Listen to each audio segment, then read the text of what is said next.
Cette personne, elle est en train de repenser à vos souvenirs. C'est quelqu'un qui est très, très nostalgique. Et en plus de ça, c'est quand même quelqu'un qui repense à toi, qui repense à votre relation de manière régulière, hein. Là, c'est vraiment très, très souvent où ça traverse l'esprit de cette personne-là. Donc forcément, ici, on peut déjà dénoter chez cette personne certains regrets. Donc, on va aller voir un peu plus en détail, évidemment, comme toujours, ce qu'on peut apprendre par rapport à cette personne-là, mais on est sur quelqu'un, en tout cas, qui n'a pas oublié tout ce qui s'est passé entre vous. Tu vois, cette personne, elle est souvent isolée, elle est souvent seule, mais c'est surtout une personne qui ressent un grand vide, d'accord? Donc, on comprend effectivement que bah, cette personne, elle est beaucoup dans sa tête, et si elle ressent un vide, et si justement elle est dans les souvenirs, bah, c'est pas pour rien, c'est qu'il y a quelque chose qui lui manque forcément dans votre relation. Tu vois, on me dit que c'est quelqu'un qui pense à ça beaucoup le soir, la nuit.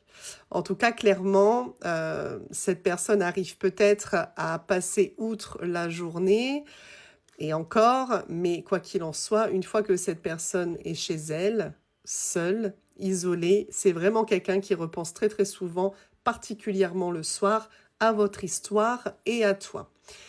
Ok. Alors, ce qu'on me dit, c'est qu'elle a des envies, cette personne-là, d'accord? Elle a envie, finalement, j'ai l'impression de passer le cap de l'imaginaire et des pensées. Et puis, il y a aussi cette forme de jalousie chez cette personne.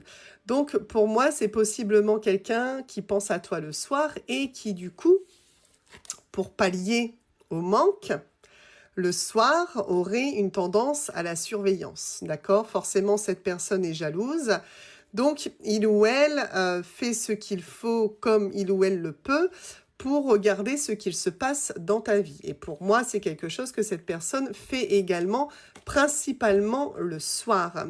Tu vois, on me dit que cette personne, évidemment qu'elle a essayé de se sortir votre histoire de la tête, qu'elle a essayé de profiter avec ses amis, mais en même temps, on a toujours une forme de loyauté par rapport à toi.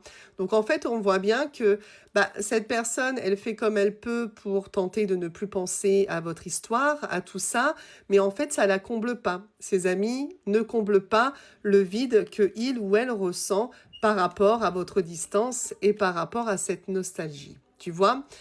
Il y a une forme d'emprise chez cette personne. Donc, c'est-à-dire que oui, clairement, elle est sous ton emprise, cette personne-là, parce qu'elle